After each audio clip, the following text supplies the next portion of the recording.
Saudamos a todos da América do Sul, a terra onde o céu sempre é mais azul. Saudamos a todos, amigos de coração, e lá deixamos ninguém, lembramos ao cantar esta canção.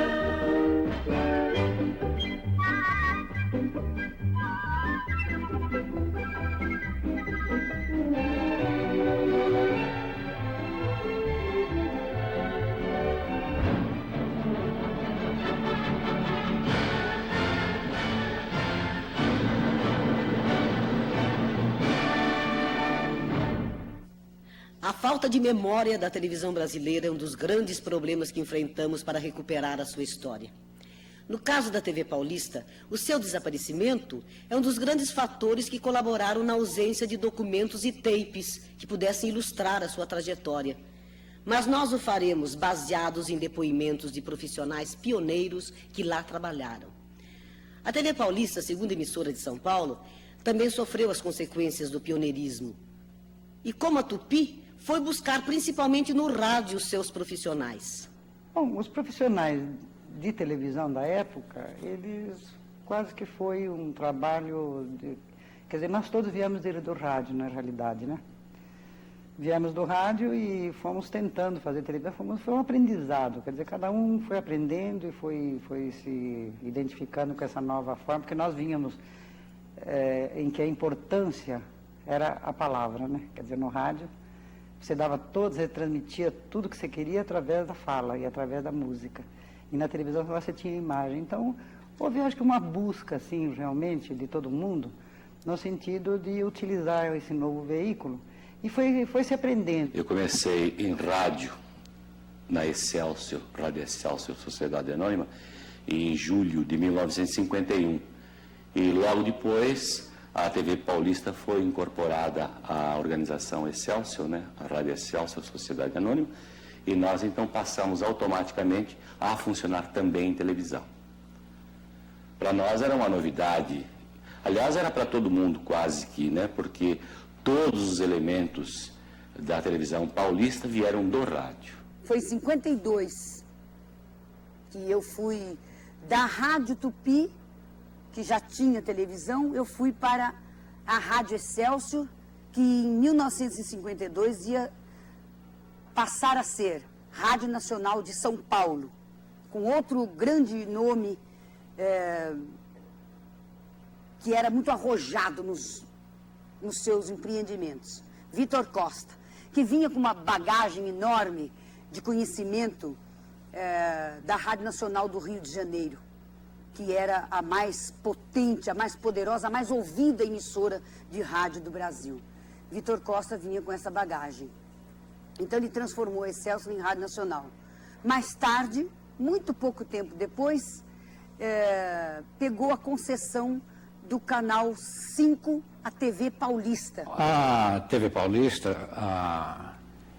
quando passou para o Vitor Costa, já existia antes do Vitor Costa e teve seu tempo de heroísmo antes do Vitor Costa comprá-la, ligando à Rádio Nacional. Nós não tínhamos a infraestrutura de trabalho, quer dizer, não tínhamos...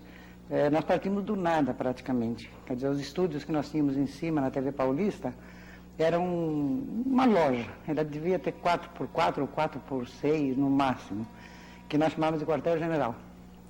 E hoje é uma lavanderia. Lá está instalada uma lavanderia. Então era realmente muito pequeno. E havia um estúdio num andar e 2 lances de escada acima havia o outro estúdio.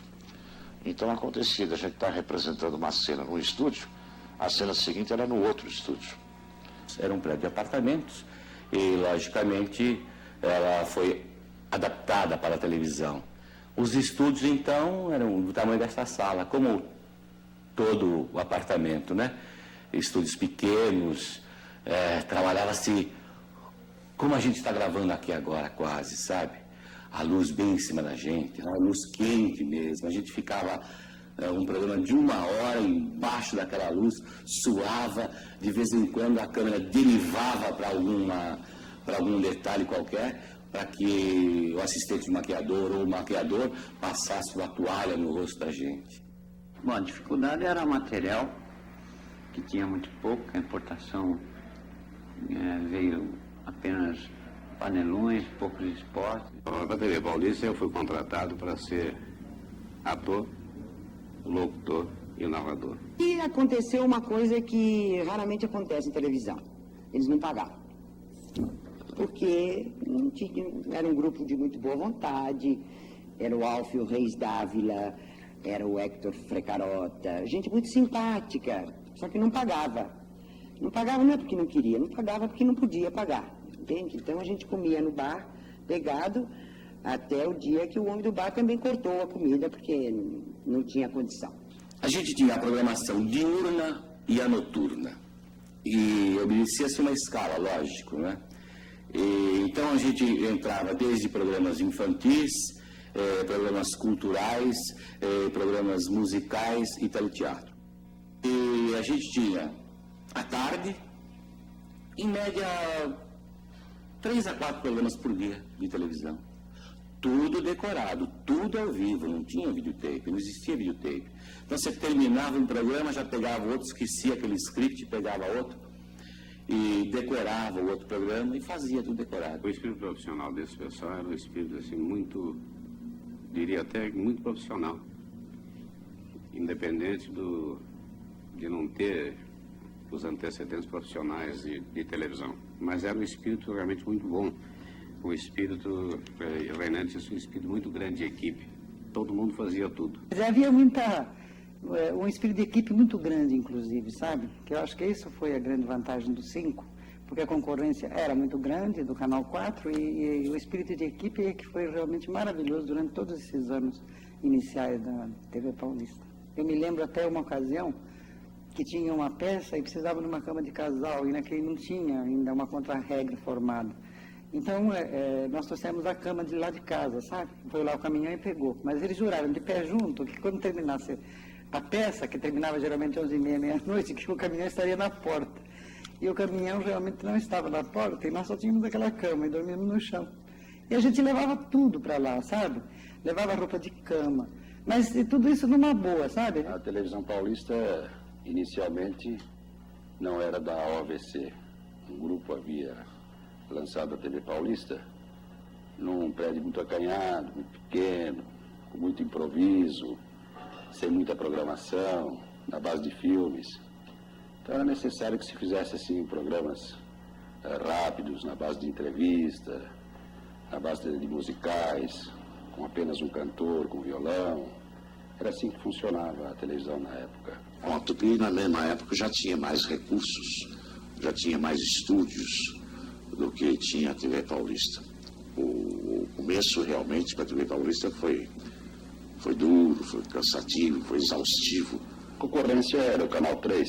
O Canal 3 já estava com, vamos dizer assim, uma base formada. Os atores, os radioatores do canal da Rádio Tupi já estavam lá mesmo, no mesmo prédio. O Cassiano Gabos Mendes, um talento em televisão, procurava regimentar o teatro e a coisa era mais movimentada no Canal 3. O Canal 5 começou, vamos dizer assim, muito devagar mesmo. E a concorrência era só, depois apareceu o 7 e era muito sofrido. A concorrência com a TV Tupi começou muito antes que elas estivessem aptas a produzir os seus programas. O pioneirismo do empreendimento e as dificuldades na implantação da televisão fizeram com que até mesmo o levantamento de recursos financeiros para a fundação da TV Paulista fosse cheio de polêmicas. A TV Paulista foi fundada por subscrição pública. Eu fui convidado por um cliente, na ocasião eu era apenas advogado. Eu fui convidado por um cliente para fazer parte na condição de fundador. A ideia original foi se estabelecer a televisão em São Paulo, uma vez que ainda era um empreendimento pioneiro em todo o mundo. A televisão só apareceu depois da guerra.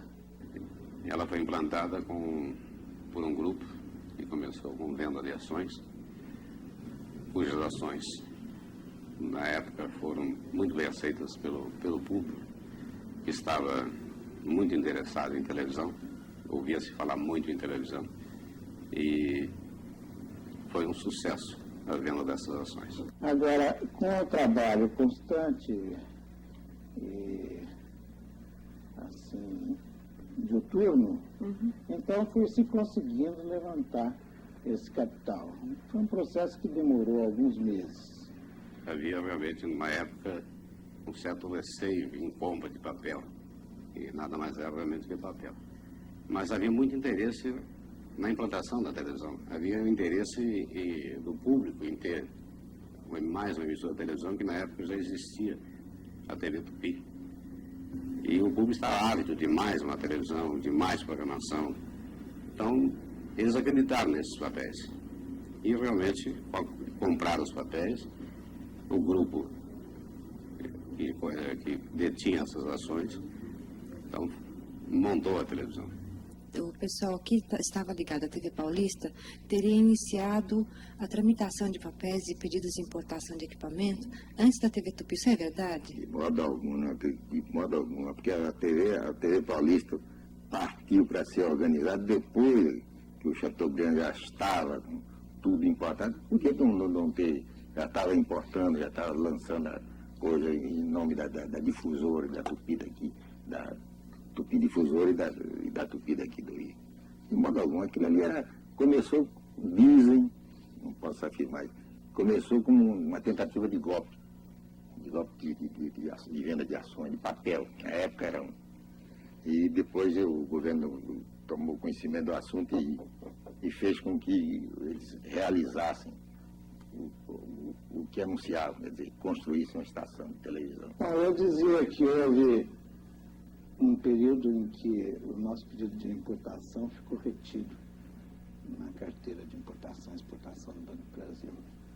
Logo depois da inauguração da primeira TV em São Paulo, então o nosso pedido saiu. A licença de importar saiu praticamente em seguida. Aí nós importamos o equipamento, ele foi montado e alguns meses depois, não me lembro se 2 ou 3 meses depois disso,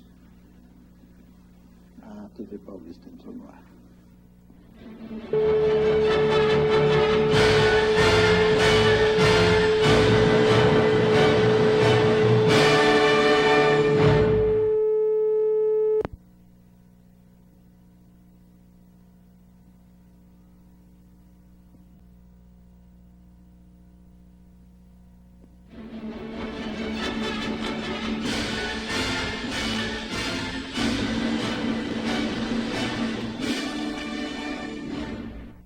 Os 2 primeiros anos de atividade foram plenos de dificuldades.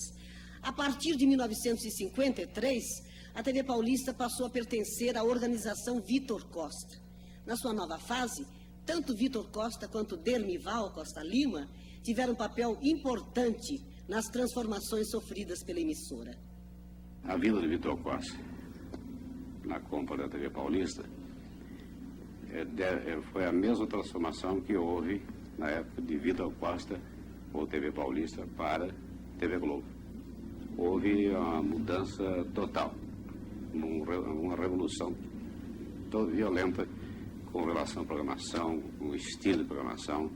Foi nessa época do Vitor Costa que foram lançados os grandes programas, os grandes cartazes que hoje estão aí. Foram lançados Praça Alegria, Hebe Camargo, quer dizer, todos os pessoal da Praça Alegria que estão aí hoje, passaram nessa época pela TV Paulista, na época de Vitor Costa. Continuou sendo Vitor Costa e TV Paulista, Canal 5. Eu sou sobrinho de Vitor Costa e comecei na televisão com ele. Aliás, com várias empresas de comunicação, parece que são empresas familiares. Talvez seja um destino das pequenas empresas nesse campo, sobretudo, de começarem como uma célula familiar. Nós trabalhamos duramente para implantar a televisão em moldes mais modernos na época, isso na década de 50, aqui em São Paulo. Ele, logicamente, tinha todo um background, tinha todo um passado já no rádio, tinha todo um apoio, estrutura, que ele tentou transplantar para a televisão.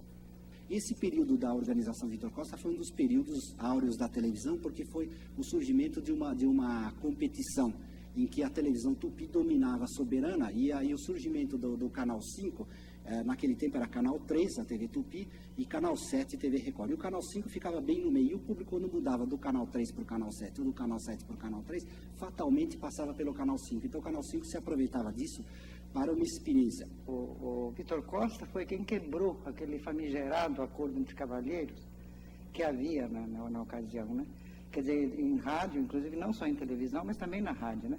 Quer dizer, o elemento que saísse de uma emissora, que se não saísse em boa paz com a direção da emissora, durante um ano ele ficava fora da profissão, né? Ele não podia trabalhar em nenhum outro lugar. O Vitor Costa, quando comprou a TV Paulista, a primeira coisa que ele fez foi romper isso. Então ele trouxe os profissionais da Tupi. Veio o Costa Lima, veio o Walter Fosser, veio o Castelar, enfim, a Hebe, um monte de Yara Lins. Quando que você foi para a TV Paulista? Em 52, 2 anos depois da inauguração da televisão. Com a saída do Dermival Costa Lima, o nosso diretor, muito querido, muito competente. Eu acho que um dos homens que mais conhecem televisão neste país. Dermival Costa Lima é uma pessoa adorável, ele não era, ele é. Ele era um diretor artístico, equilibradíssimo, tinha um jeito muito especial para falar com os artistas, com as pessoas, um baiano educado, com grandes ideias e realmente um grande diretor artístico. Por isso todo mundo adorava o Costa Lima, todo mundo tinha o maior empenho em fazer o melhor do seu trabalho para não só agradar o telespectador, mas também para agradar o Costa Lima, porque ele ficava feliz. E ele era daqueles diretores que quando ele via que o trabalho saía bom, ele chegava, olha, formidável, você saiu muito bem, quer dizer, ele estimulava o artista, agradecia, aplaudia, não era daqueles diretores que se fechava em gabinete e não dava nenhuma palavra para as pessoas, que é uma coisa boa a gente sentir que as pessoas estão gostando, estão aplaudindo o seu trabalho. Ele era assim. Nós éramos, acho que 10 ou 12 produtores, que era o Walter Avancini, Leonardo de Castro, Davi Conde, Heloísa Castelar, o José Castelar, vários produtores, eram 12. E Dermival Costa Lima era o nosso diretor. Então, o que ele fazia? Ele reuniu os produtores e deu um dia da semana para cada produtor. E nós tínhamos que bolar um programa. Um bolava musical, o Avancini bolava o teatro, o outro falava sobre assuntos de cientistas, e assim, uma variedade enorme de programas, que era o espírito competitivo para melhorar a programação para o telespectador. Outro aspecto muito importante do Costa Lima como diretor artístico da TV Paulista foi a questão de uma compreensão nunca verbalizada assim de uma maneira teórica, não é? De deitar teoria, blá, blá, blá, blá. A questão do Costa Lima entender a televisão, não é? Como um veículo de comunicação de massas e não como alguma coisa destinada a uma elite erudita. Logo nos anos 50, apesar das dificuldades geradas pela falta de recurso, também na TV Paulista a programação dava ênfase ao teleteatro. E nós fomos convidados para participarmos do movimento de televisão, que naquela época era ao vivo ainda. Então foi feito o Teatro Anissete Bruno, no Canal 5, TV Paulista, aqui em São Paulo, onde nós, cada semana, montávamos um espetáculo inteiro. acho que o Teledrama Três Leões fez uma história no sentido assim estético de como levar uma imagem, o espetáculo teatral na televisão. Esse era o nosso xodó, era o Teleteatro Três Leões, era o nosso xodó. Como eu já disse, ele ia aos sábados ao ar, às 9 horas da noite, terminava às 11h30. Eram 2 horas e meia de duração, quase sempre. Era ao vivo, a gente ensaiava 15 dias. Então, como depois nós tivemos diretores como a Inel Tran, o Quaresma, Levi Conde, pessoal que veio do teatro, eles faziam com que a gente representasse durante todo o tempo. Às 2 horas e meia, a gente teria que estar representando. Mesmo que fizesse uma pontinha que entrasse 5 minutos ou 10 minutos. Não precisava ser o principal, não.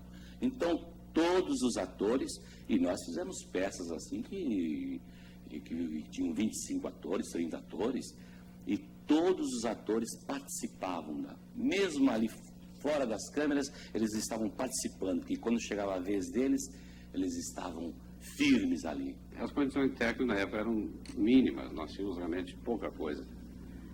Era o mínimo que você podia ter, realmente, na época. Eram 2 câmeras e cenários muito pequenos.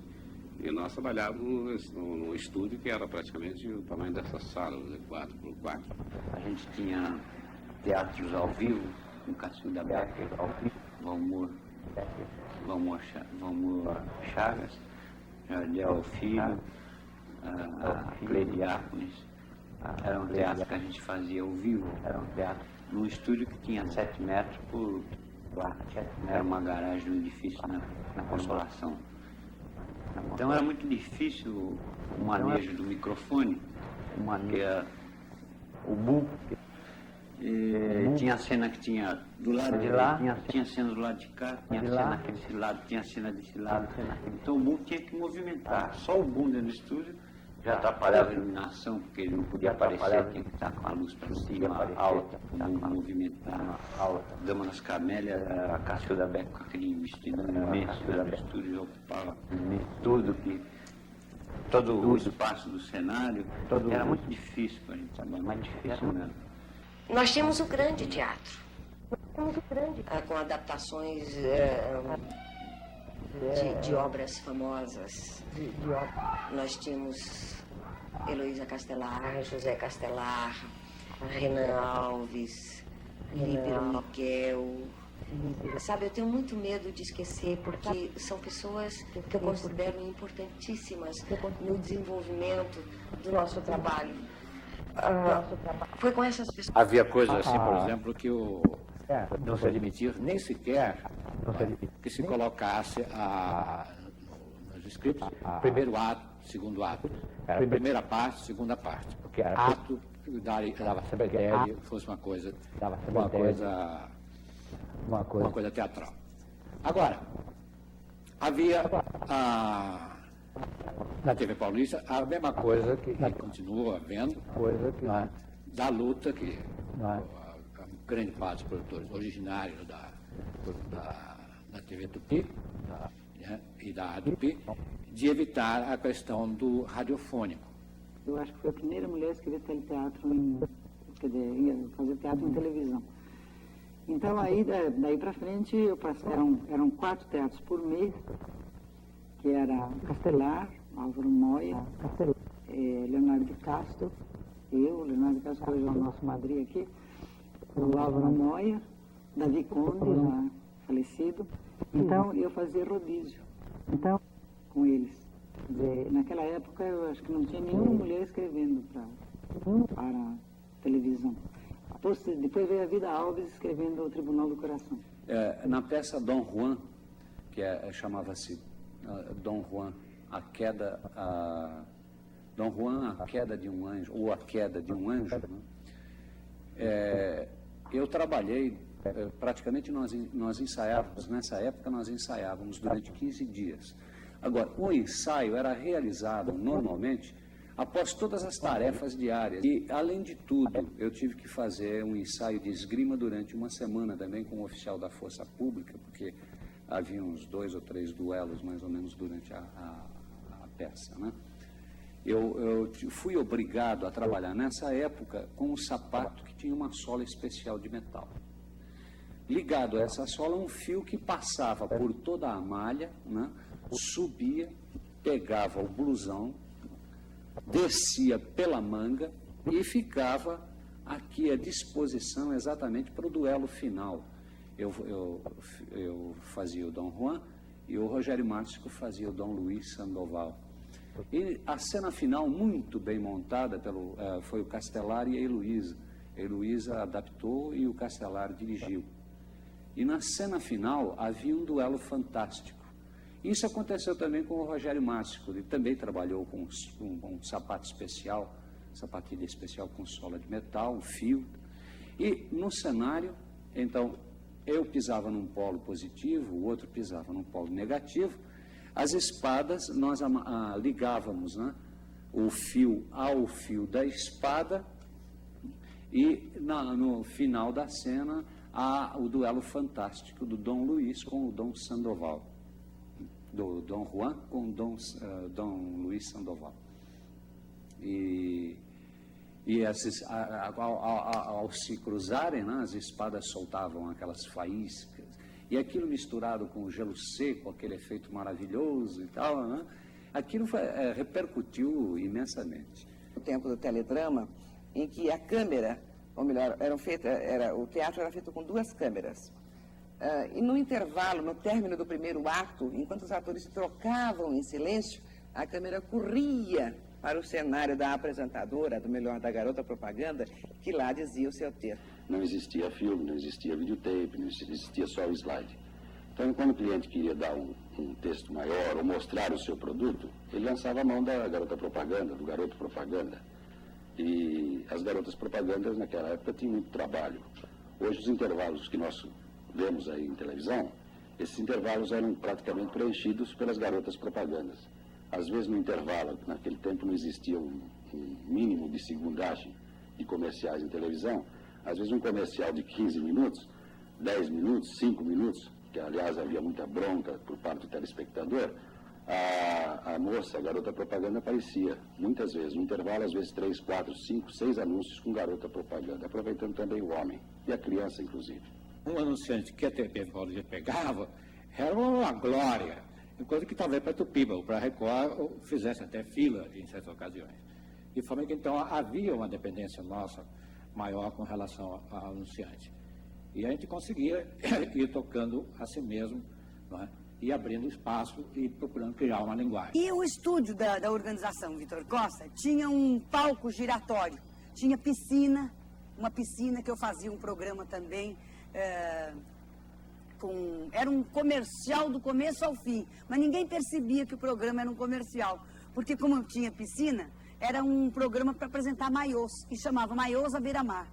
Ninguém sabia que era um comercial, então a gente punha atrizes, Líris Castellani, Maximília Figueiredo, que hoje, olha, veja você que coisa interessante, ela volta à televisão depois de tantos anos, está aí fazendo sucesso na Bandeirante. E as atrizes punham maiô, desfilavam ali à beira da piscina, os cantores iam, cantavam, e Roberto Luna, sucesso, depois o Miele. Então a gente ficava na torcida para saber quais os atores que iam colocar maiô, porque a gente queria ver se eles tinham um corpo bonito, se tinham perna bonita. O Miele tinha umas pernas lindas, então a gente mexia com ele e dizia assim, what legs, e ele pulava na piscina. Bom, eu me lembro dos grandes musicais da TV Paulista, quer dizer, a fase de na fim da década de 50, alguns musicais, inclusive, que foram verdadeiros pioneiros em matéria, quer dizer, como montagem, que foi o caso, por exemplo, do Hit Parade, que quebrou os padrões dos musicais da época, porque nós, no Canal 5, nós sempre lutamos com muita dificuldade de infraestrutura e de dinheiro para fazer as coisas, então havia muita criatividade. Por exemplo, no Hit Parade, eles fizeram um balé aquático, o Castelar e o Leonardo de Castro. Eles fizeram um balé aquático e esse balé é o seguinte, eles vieram para o DEF com filmagem, que quase não se usava naquela época, filmagem na televisão. Você usava só para telejornal. Eles fizeram, então, as meninas, as bailarinas, mergulhavam na piscina do Canal 5 e depois entrava o filme e mostrava elas embaixo d'água, sabe? Um negócio com uma precisão tão grande que o telefone, depois do espetáculo, o telefone não parava a perguntar, porque eles não conseguiam entender como é que tinham feito, porque era com vidro, então se viam as bailarinas dançando. E como isso foi feito muita coisa, entende? O Brito Parede, que teve a sua primeira grande apresentação feita por José Castelar,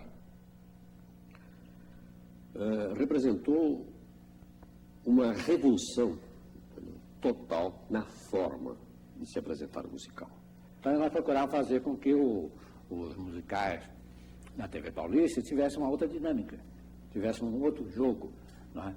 Então, foi surgindo certas inovações, né? Coisa que não se fazia até de jeito nenhum até aquela época.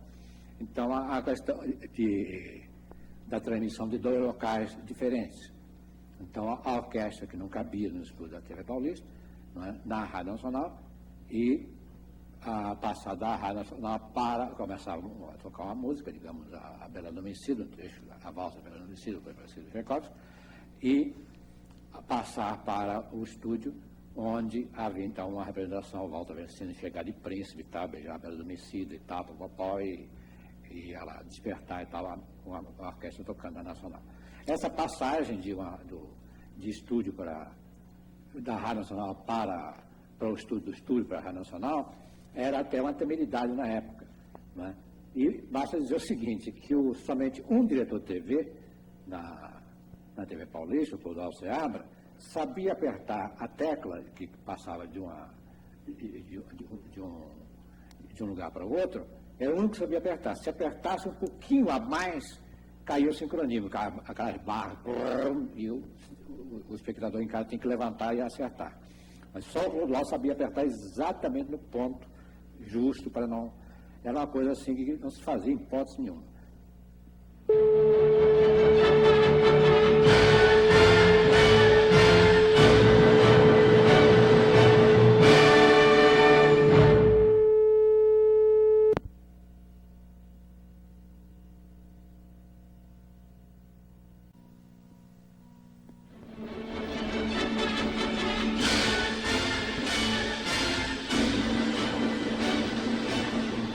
Paulista apresentou também uma programação bastante variada dirigida ao público feminino, desde telenovelas até programas de debate sobre os mais diversos assuntos que podem ser considerados os precursores na divulgação de ideias até certo ponto feministas. A primeira novela que a TV Paulista fez diária, que foi O Ébrio, que eu fiz o papel do ébrio moço. O Vicente Celestino aparecia apenas no primeiro capítulo, né?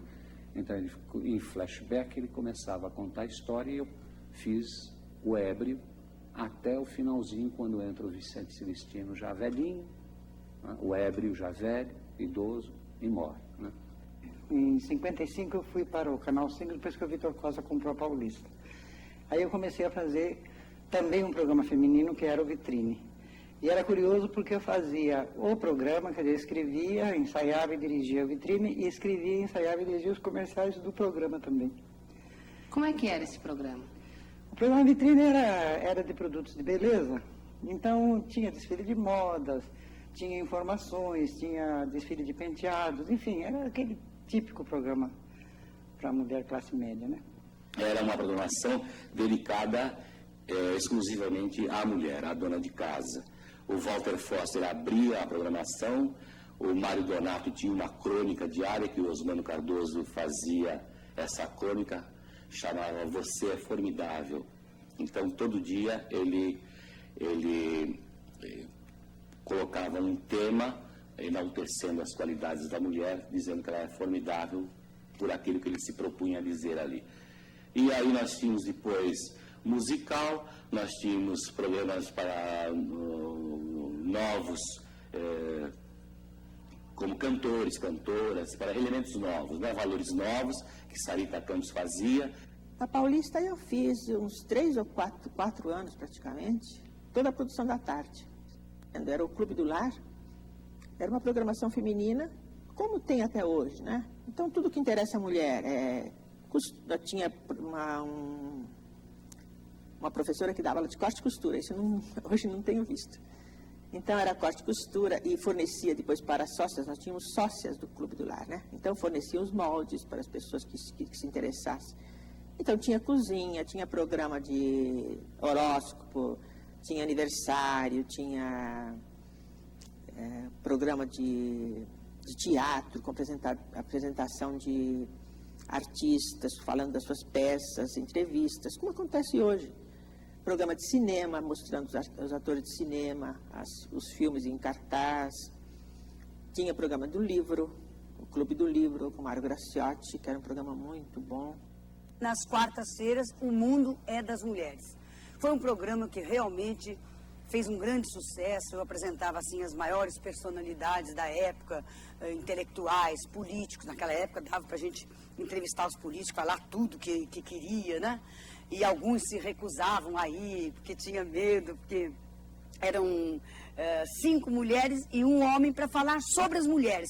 Então, quando a gente ouve hoje em dia falar em feminismo, em movimento feminista, a gente morre de rir, porque isso já existia há muito tempo atrás. Porque não deixava de ser um movimento feminista, não é verdade? A gente estava sempre reivindicando coisas, queria que os homens fossem a falar sobre as mulheres, sobre a importância das mulheres, o trabalho das mulheres, a importância na vida deles. E tivemos homens brilhantes nesse programa, na televisão. Os programas humorísticos também receberam um grande impulso naquela época. Foi uma época rica na revelação de talentos e criação de personagens antológicos. A OVC não chegou a se completar, eu tenho a impressão que ela não chegou a ter o primeiro lugar da audiência estourado, como a Record conseguiu no seu período áureo. Porém, ela foi uma televisão que permitiu o surgimento de uma equipe muito importante na feitura de programas. Foi um período principalmente de pesquisa de bastidores, de feitura de programas de auditório, os programas humorísticos do Ronald Golias, do Manuel de Nóbrega, o programa do meio-dia do Manuel de Nóbrega, que o locutor era o Silvio Santos. Quer dizer, esse tipo de tentativa, o Chico Anísio, que veio do Rio para fazer o programa que ele tinha muito sucesso no rádio no Rio de Janeiro, escrito pelo Max Nunes, Haroldo Barbosa, e que ele vinha e fazia aqui em São Paulo, na OVC e no Canal 5. Os programas humorísticos, quase todos, Miss Campeonato, Galera de Barbeiro, que também teve uma versão de televisão. O humorismo também foi uma parte muito desenvolvida, que depois até a TV Record retomou com todos os artistas que, de uma certa forma, começaram lá e foram para a Record. A praça surgiu de uma ideia que o papai teve em Buenos Aires. E foi assim, então, imediatamente ele bolou o nome Praça da Alegria, onde ele ficava sentado e os personagens passavam em torno daquele cenário. E para mim foi assim uma coisa muito boa, porque eu fazia um personagem onde eu falava mal do meu pai e o homem que ficava sentado no banco falava mal do filho dele. E tinha muito amor nessa conversa. E nós tivemos, assim, grandes alegrias, porque muitos pais telefonavam para a gente, se encontravam na rua e diziam: olha, meu filho nunca me deu um beijo, meu filho nunca fez uma brincadeira comigo. Havia muita distância entre nós. E hoje, quando seu filho entra no programa, o meu filho senta-se do meu lado e chega a fazer as brincadeiras que você faz com o seu pai, entende? Isso era, assim, muito gratificante para a gente. Quando eu criei o Caro Colega, ele falou: olha, eu tive uma viagem aí que eu vi um cara, um mendigo, tal coisa, não sei o que, tal coisa, e ele falava assim do dólar, não sei o que, eu bolei um negócio para você. Olha, o ensaio é amanhã às 5 horas. Foi assim. Eu li aquilo, achei uma caca, viu? Um mendigo sentado num banco. Como vai, meu caro colega? Bem, estou chegando de Paris, não sei o que, não sei o que. Eu falei, que coisa. Mas é aquele negócio. Eu não sabia. Como diz, era feliz e não sabia, né? Indo para um tipo como o caro colega, e que tinha que falar correto, empolado, não perder a dignidade. Aquilo era tudo marcado, aquele andar. Foi 15 anos andando daquele jeito, parando daquele jeito, limpando o banco com aquela dignidade, com charuto, tá? Quer dizer, então eu não captei, não tive a penetração de ver. Eu achei aquilo horrível. Falei, não, mas isso aí que é, você vai fazer? Não, eu vou fazer, você mandou, eu faço. Quer dizer, então eu mesmo fui na casa teatral, naquele tempo existia a casa teatral, nem sei se existe hoje em dia. Tinha a casa teatral, fui lá, arranjei uma roupa, que ficou definitiva, e compus de... A programação infantil tinha a preocupação de fazer programas que contassem com a participação efetiva das crianças. Então era com participação realmente de crianças, né? Havia o desenho e os filmes estrangeiros ainda não estavam dominando tanto quanto posteriormente, né? Eles começaram a entrar firme na televisão. Então eram programas em que havia muita participação da própria criança, sabe? A criança que dançava, a criança que cantava e se apresentava. Então era uma criançada aí adoidada, né? Que trabalhando em televisão. Eu fazia também um programa aos sábados, Clube dos Garotos Saru. Era um musical. O Clube dos Garotos fazia realmente muito sucesso porque as crianças eram, antes de cantar, elas eram ensaiadas, eram preparadas pela professora Zita Martins ao piano. Sessão dos Astrais era uma garota que apresentava primeiramente a Gislene e depois foi a Marcinha que apresentou, né? E reunia os garotos no estúdio, fazia brincadeiras pedagógicas e cada intervalo de 10 minutos passava um desenho. Então eu fui convidado pelo Álvaro Moia, pelo Costa Lima, para apresentar os Astrais, já movimentando a câmera no estúdio. Você se lembra da musiquinha de abertura? Lembro, mas é que eu não sei cantar, né?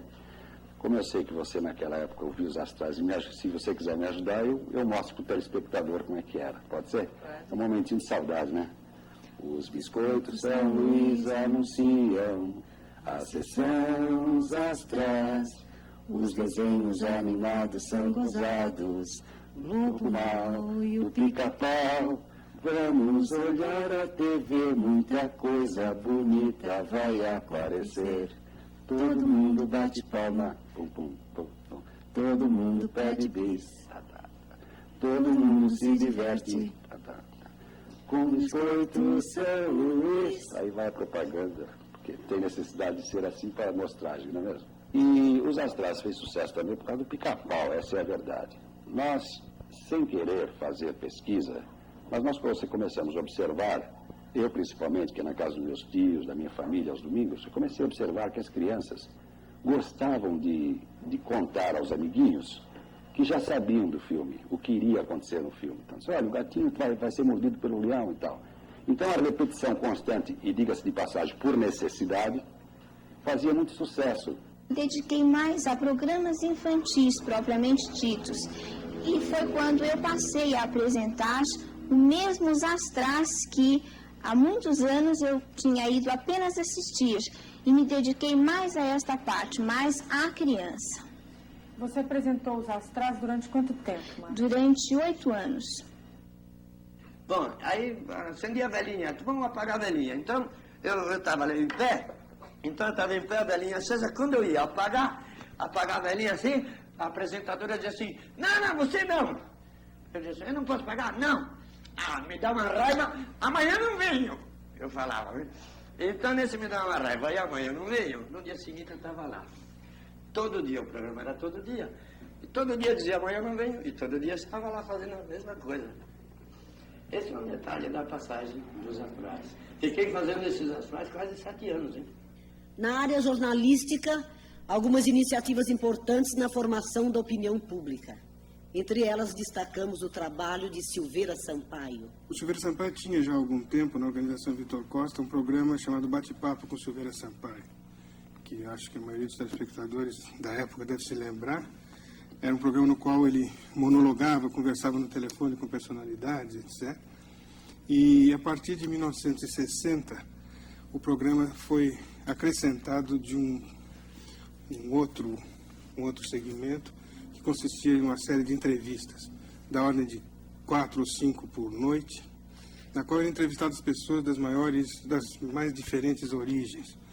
Eu me lembro agora de um dos programas do qual participavam um padre, uma vedete, uma mulata muito bonita, 2 astronautas russos e um lixeiro que tinha editado um livro de poesias. Esse programa, inclusive, eu me lembro, foi uma demonstração de prestígio que o Silveira Sampaio tinha, a única apresentação pública dos astronautas russos que na época visitavam o Brasil. Me chamaram para trabalhar no OVC, Organização Vitor Costa, ali na Rua das Palmeiras. E eu fui para trabalhar no telejornal. Era uma fase assim de muito entusiasmo. O Costa Lima, que havia levantado a Rádio Nacional, tinha assumido a direção da OVC. E sob a presidência, assim, geral do Carlos Zizini, procurou se implantar um telejornal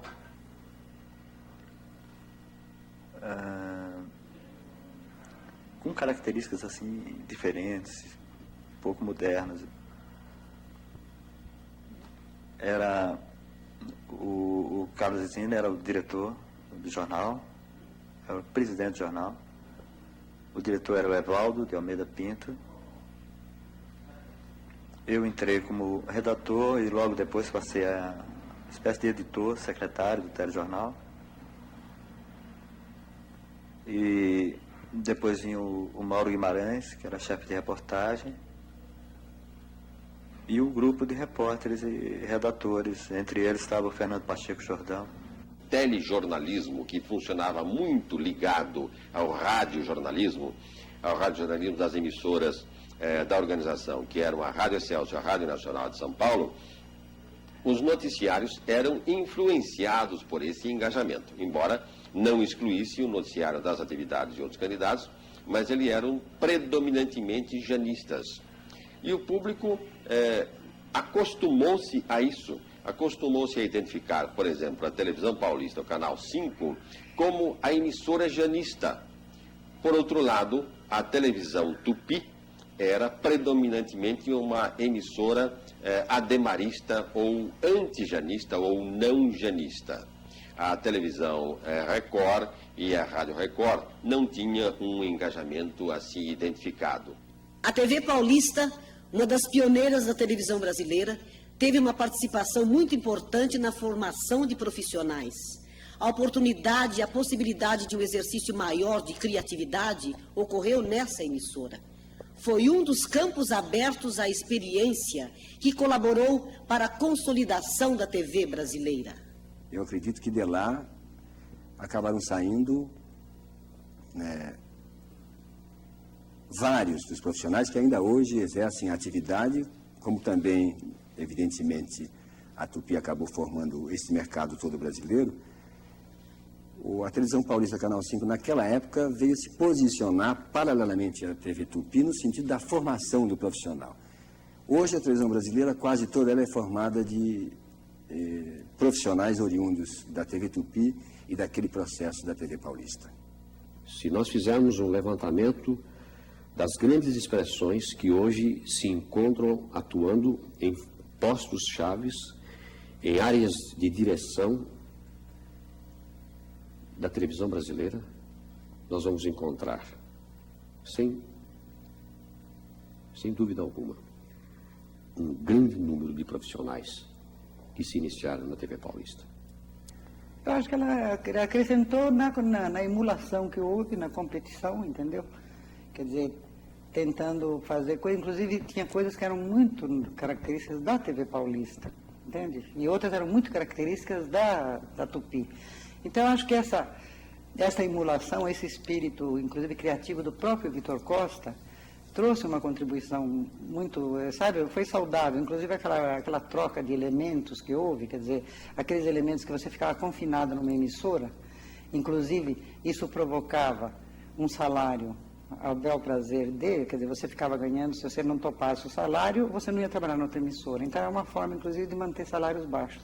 Então eu acho que, para o profissional, em todos os sentidos, foi saudável, foi bom, entendeu? Até, inclusive, do ponto de vista econômico, porque quem saiu da Tupi na época, saiu ganhando bem mais do que ganhava na Tupi. Eu acho que a UVC, que desapareceu, que depois se transformou em São Paulo numa outra emissora, tem a seu crédito exatamente isso. Uma reformulação de ideias, uma formação de gente, não é? e uma habilidade também, uma força assim, de trabalho incrível, que na época foi das mais produtivas. A TV Paulista, naquele momento, surgiu como uma oportunidade para aqueles que não tinham espaço na Tupi. Então, de certa forma, ela passou a ser o exercício de um novo profissional. Ela foi a criação do espaço para um novo profissional. E como tal, ela foi muito importante. Que consequências trouxe para a emissora a morte do Vitor Costa, a OVC? Bom, eu acho que foi péssimo, né? Porque, inclusive, foi, assim, uma coisa brutal, né? Quer dizer, morreu... em 3 meses morreram os 3 diretores. Morreu o superintendente, o diretor artístico e o próprio Vitor. Um em outubro, outro em novembro e o Vitor em dezembro. Quer dizer, a emissora não estava bem, né? Mas a gente achava que o Vitor era um homem muito empreendedor e a gente sempre achava que ele podia conseguir, sabe, manter aquilo, né? Aí, com a morte dele, veio o Vitinho, o herdeiro natural dele, e o padrasto do Vitinho foi quem realmente assumiu, era um banqueiro.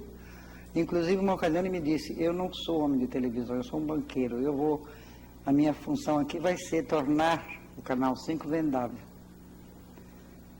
E foi o que ele fez, exatamente, ele conseguiu tornar vendável, porque havia, assim que o Vitor morreu, parece que tinha 14 grupos querendo assumir o Canal 5, e ele enfrentou o pessoal todo e foi aos pouquinhos e tal, e em 3 anos mais ou menos ele tornou vendável e acabou vendendo para a Globo, né?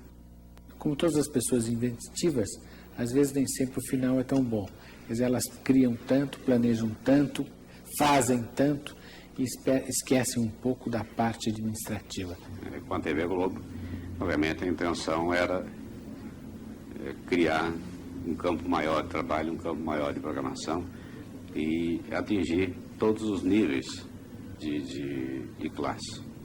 E realmente houve essa transformação, mesmo porque nessa época já o Canal 5 já tinha saído de onde se encontrava, da Avenida Paulista, para aqui, para a Rua das Palmeiras.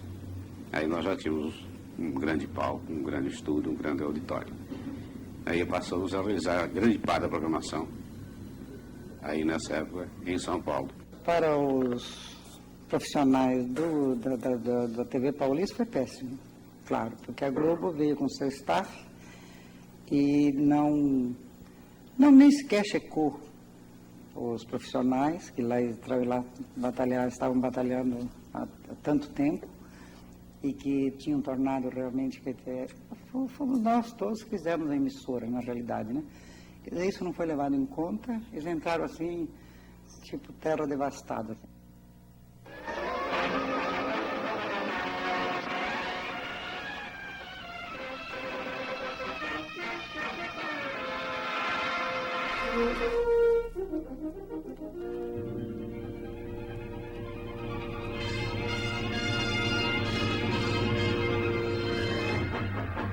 Saudamos a todos da América do Sul, a terra onde o céu sempre é mais azul. Saudamos a todos, amigos de coração, e lá deixamos de quem lembramos ao cantar.